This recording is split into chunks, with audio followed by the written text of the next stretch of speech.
Selamat malam dan selamat datang di YouTube channel Alindra Entertainment. Setiap manusia membutuhkan dasar, layaknya value atau nilai.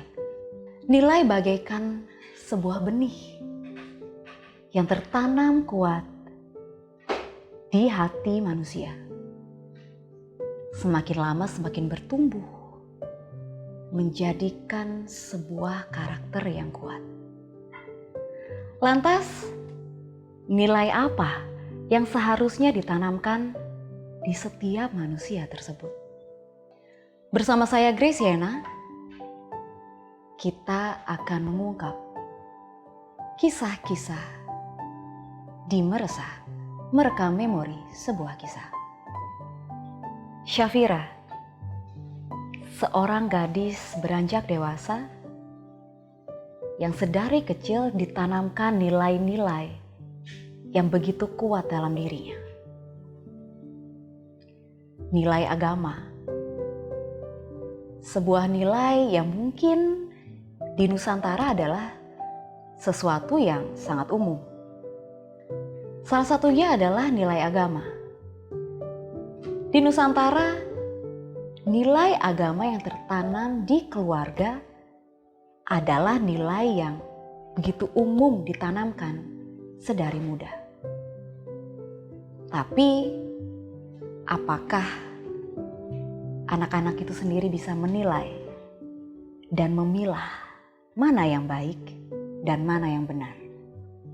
Syafira memiliki sebuah kondisi di mana ia begitu ditanamkan teramat dalam mengenai nilai agama yang harus ia pegang sepanjang hidupnya. Bahwa guru agama adalah sosok yang begitu benar apapun yang dilakukannya. Syafira sedari kecil belajar di pesantren. Dia tahu bahwa guru agama adalah sosok yang harus didengar dan diamalkan ilmunya. Berbekal nilai tersebut, suatu ketika seorang kiai mendekatinya. Syafira beberapa kali diajak keluar, makan bersama, bahkan belanja beberapa barang. Menurut Syafira, itu bukanlah hal yang asing. Berbekal hal yang tertanam dalam pikirannya, itu merupakan sebuah kerendahan hati dan kemurahan hati dari sang kiai. Apa daya, sang kiai pun sudah berkeluarga dan telah memiliki 2 istri sah.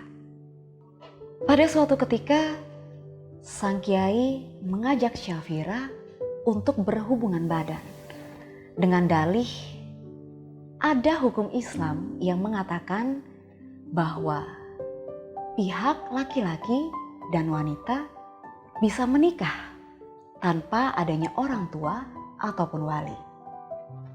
Sayangnya, apa yang telah ditanamkan pada Syafira selama bertahun-tahun membuat ia percaya bahwa perkataan seorang guru mutlak dan tidak bisa ditolak.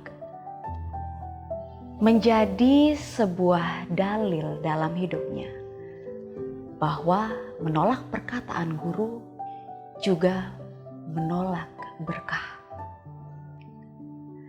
Hati nurani Syafira mengerti bahwa ada yang tidak benar dari perbuatan ini.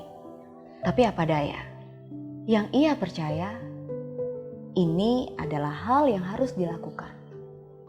Walaupun salah, tujuannya hanya satu, mendapatkan berkah, berkah, dan berkah. Karena itu pada malam hari ini kita telah terhubung oleh seorang perekam kisah yang akan menceritakan kisah serupa. Untuk itu kita akan menyapa. Selamat malam. Halo Kak, selamat malam. Boleh perkenalkan diri kamu dan ceritakan kisahmu.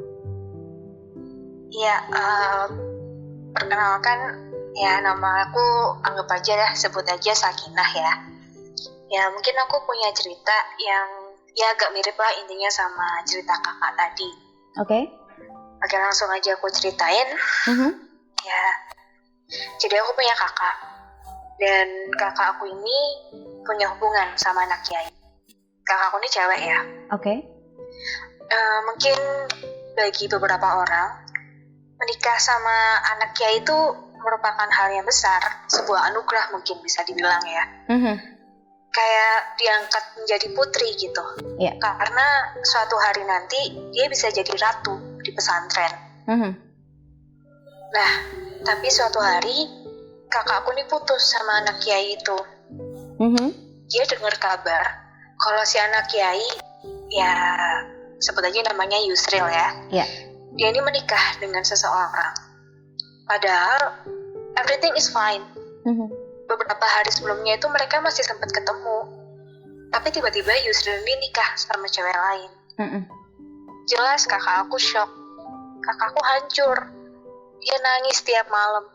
Kasihan aku lihat ya. Yusril sih ngomongnya dia dijodohin. Tapi Yusril tetap minta kakak aku buat bareng-bareng sama dia. Bahkan jadi istri kedua. Kakakku gak terima dong. Kakakku gak mau. Aku pun gak setuju. Tiba-tiba suatu hari Yusril ngehubungin aku. Sebelumnya itu kita gak pernah deket, Kak. Cuma ya aku tahu sebatas dia pacar kakak aku aja.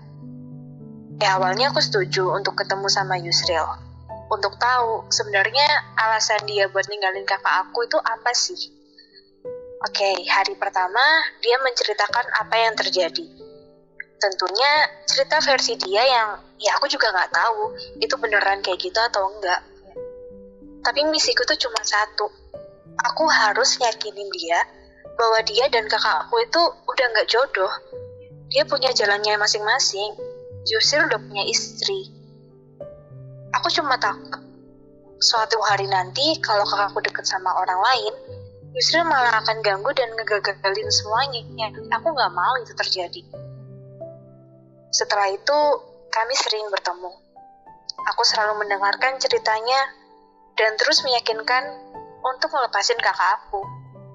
Kalian udah punya hidup masing-masing. Tapi anehnya, dia mulai memberi banyak hal. Mulai dari barang-barang sampai uang tunai. Awalnya, aku terima aja. Mungkin ini balasan dia karena aku mau jadi teman curhatnya. Tapi lama-lama, dia terlalu sering memberi aku hal-hal yang aku anggap tuh gak wajar, barang-barang mahal.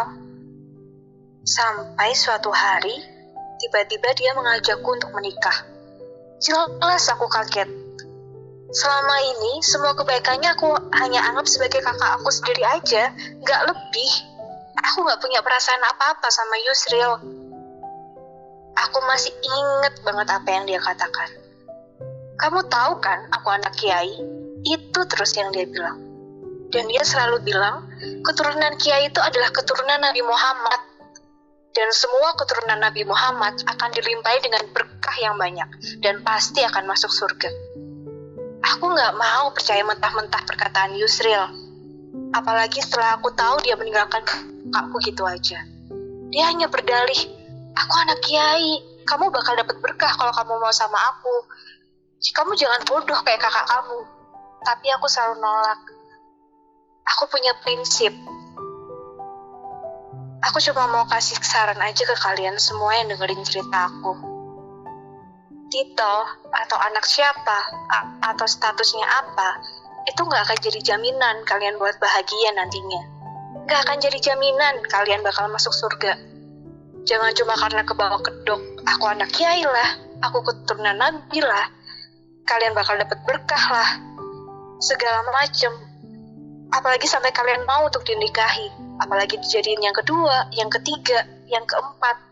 Ingat, kalian tuh lebih berharga daripada itu. Ya, itu aja sih Kak cerita aku.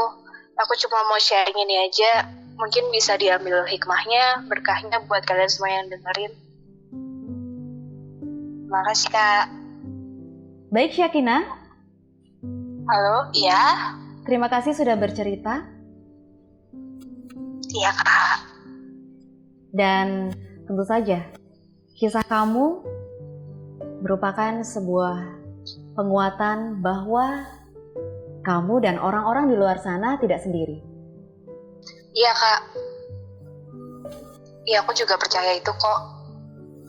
Ya, aku cuma mau bilang terima kasih aja buat meresah.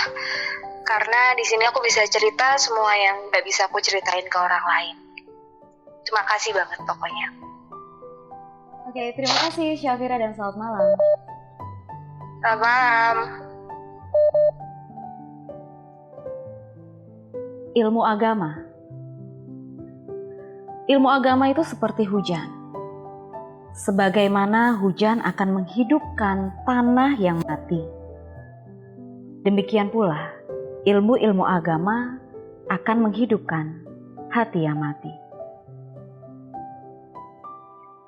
Siapa yang bisa menjamin surga? Tak ada yang bisa. Nilai pun bukan hanya agama.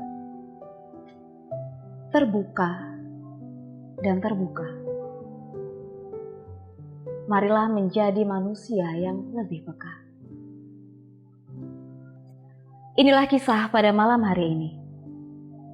Kami tunggu kisahmu melalui direct message Instagram Alindra Entertainment atau melalui Gmail di entertainment.alindra@gmail.com.